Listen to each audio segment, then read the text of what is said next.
Assalamualaikum warahmatullahi wabarakatuh. Selamat pagi. Hari ini Sabtu tanggal 19 Desember 2020 akan dilaksanakan seminar proposal dengan judul Pengaruh Motivasi Kerja, Kompensasi, dan Kepuasan Kerja terhadap Kinerja Karyawan di PT Samudra Mas Sampit.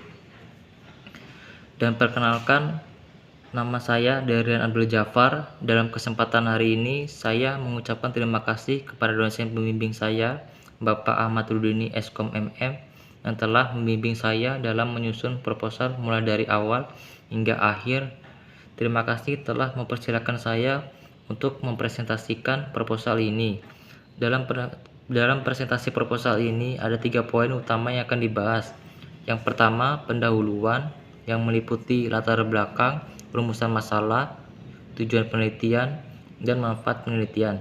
Yang kedua, tinjauan pustaka yang meliputi landasan teori, penelitian terdahulu, kerangka konseptual, dan hipotesis.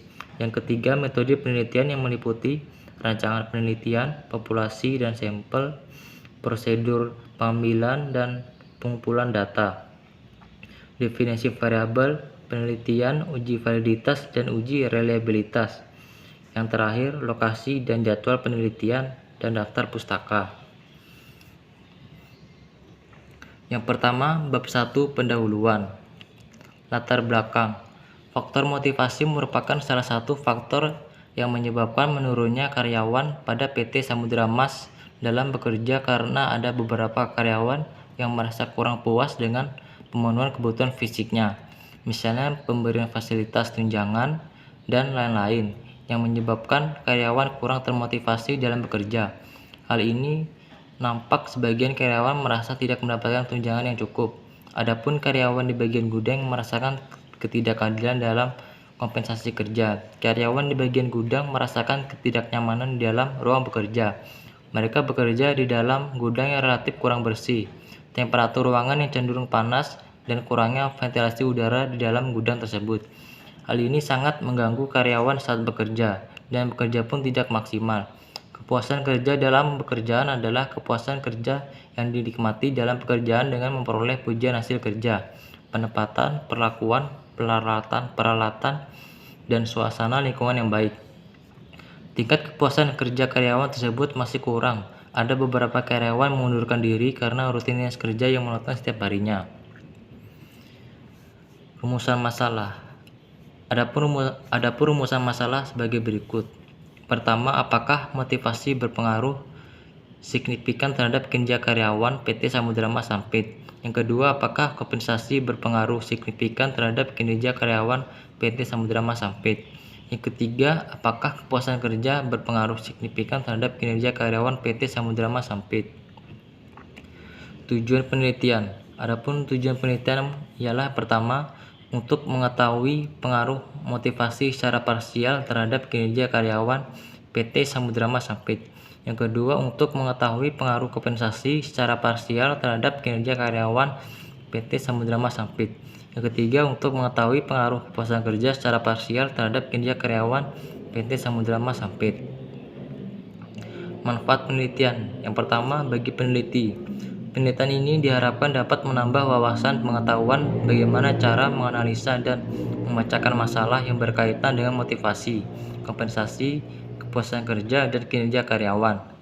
Selain itu, diharapkan peneliti dapat mengaplikasinya di dunia kerja.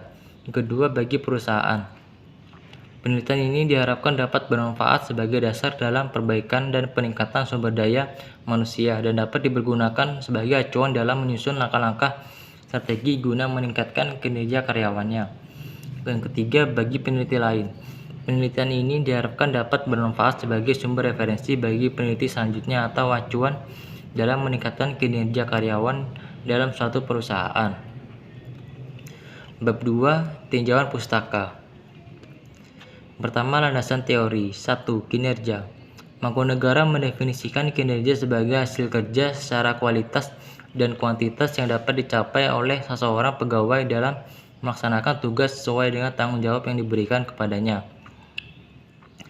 Permasari mengemukakan bahwa kinerja adalah pencapaian atas tujuan organisasi yang dapat berbentuk output kuantitatif maupun kualitatif. kreativitas, fleksibilitas, dan dapat diandalkan atau hal-hal yang diinginkan oleh organisasi. Yang kedua, motivasi. Wibowo mengemukakan bahwa motivasi merupakan dorongan terhadap serangkaian proses perilaku manusia pada pencapaian tujuan. Sedangkan elemen yang terkandung dalam motivasi meliputi unsur membangkitkan, mengarahkan, menjaga, dan menunjukkan intensitas. Ketiga, kompensasi. Menurut Hasibuan, kompensasi adalah semua pendapatan yang berbentuk uang, barang langsung atau tidak langsung, yang diterima karyawan sebagai imbalan atau jasa yang diberikan kepada perusahaan. Selanjutnya, peneliti terdahulu. Yang pertama, penerbit Uwais Inspirasi Indonesia, tahun terbit 2019, dengan judul penelitian hubungan antara motivasi kerja dan pengalaman kerja dengan kinerja guru madrasah. Kedua, penerbit The Publish, tahun terbit 2019, dengan judul penelitian hubungan industrial dan kompensasi. Yang ketiga, penerbit Media Sahabat Cendekia, tahun terbit 2019, dengan judul penelitian pengaruh lingkungan kerja, motivasi kerja, dan kepuasan kerja terhadap kinerja karyawan, PT Cipta Karya Buana. Selanjutnya, kerangka konseptual. Yang pertama, motivasi kerja dengan X1, kompensasi dengan X2, kepuasan kerja dengan X3, dan kinerja karyawan dengan Y. Selanjutnya, hipotesis penelitian. Hipotesis adalah suatu jawaban yang bersifat sementara mengenai suatu permasalahan yang dibuat untuk dibuktikan kebenarannya secara empiris. Sesuai dengan permasalahannya, maka dirumuskan hipotesis penelitian ini sebagai berikut. Hipotesis 0, HO menyatakan tidak adanya pengaruh positif dan signifikan. Hipotesis alternatif HA menyatakan adanya pengaruh positif dan signifikan. Selanjutnya, bab 3, metode penelitian. Rancangan penelitian. Penelitian ini adalah penelitian yang bersifat kualitatif. Penelitian yang digunakan yaitu penelitian kualitatif deskriptif. Penelitian kualitatif deskriptif adalah berupa penelitian dengan metode atau pendekatan studi kasus. Penelitian ini memusatkan diri secara intensif pada suatu objek tertentu yang mempelajari sebagai suatu kasus.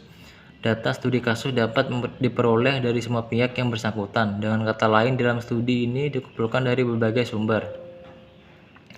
Selanjutnya, populasi dan sampel. Pertama, populasi. Dalam suatu penelitian, populasi yang dipilih mempunyai hubungan yang erat dengan masalah yang diteliti. Populasi atau unfresh adalah jumlah keseluruhan unit analisis yang ciri-cirinya akan diduga. Populasi dalam ini adalah tenaga kerja pada PT Samudra Mas Napit sebanyak 50. Yang kedua, sampel. Sampel merupakan bagian dari elemen-elemen populasi yang hendak diteliti. Adapun ide dasar dari pengambilan sampel adalah bahwa dengan menyeleksi bagian dari elemen-elemen populasi, kesimpulan tentang keseluruhan populasi diharapkan dapat diperoleh. Keunggulan ekonomis pengambilan sampel adalah biayanya lebih murah dan memberikan hasil yang lebih cepat. Responnya penelitian ini terdiri dari tenaga kerja dengan menggunakan metode sampling menggunakan purposive sampling, yaitu dengan persyaratan dengan tenaga kerja yang telah memiliki pengalaman minimal 2 tahun, usia 15 sampai dengan 55 tahun. Selanjutnya, definisi variabel penelitian. Variabel penelitian adalah atribut atau sifat nilai dari orang, objek atau kegiatan yang mempunyai variasi tertentu yang diterapkan oleh peneliti untuk dipelajari dan ditarik kesimpulannya. Dalam penelitian ini, penulis menggunakan 2 jenis variabel, yaitu variabel independen dan variabel dependen. Berdasarkan telah pustaka dan perumusan hipotesis, maka peneliti menetapkan variabel dalam penelitian ini antara lain: pertama, variabel dependen. Variabel terikat atau dependen merupakan variabel yang dipengaruhi atau yang menjadi akibat karena adanya variabel bebas.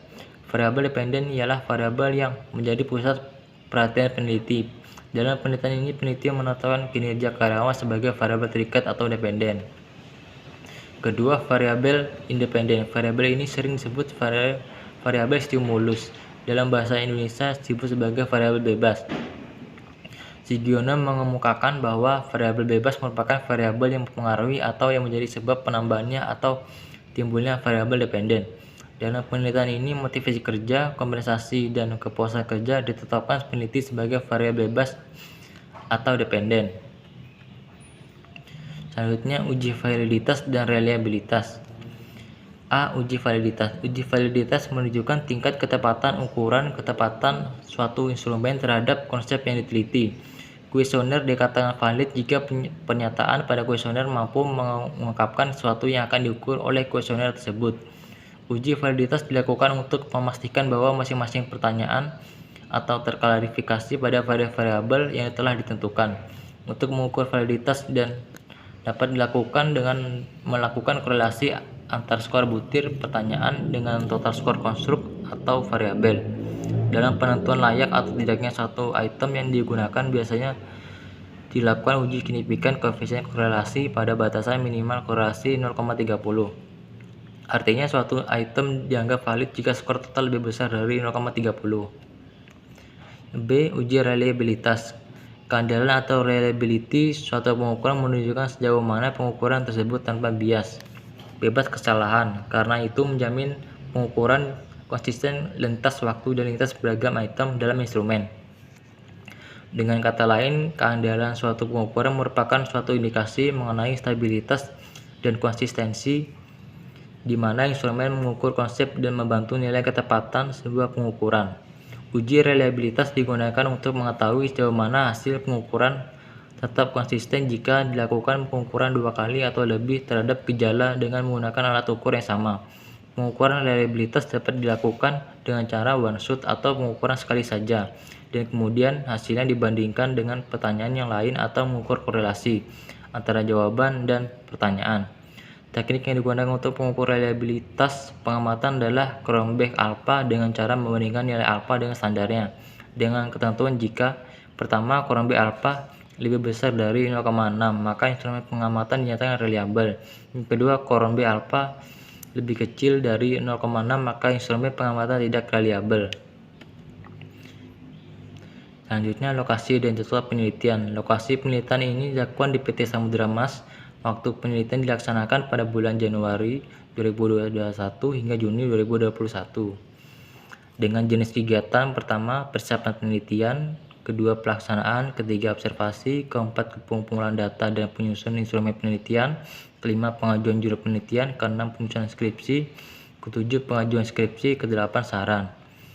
Dan daftar pustakanya dapat lampir sebagai berikut. Terima kasih atas waktunya. Mungkin itu presentasi yang dapat saya sampaikan. Kurang lebihnya mohon maaf. Assalamualaikum warahmatullahi wabarakatuh.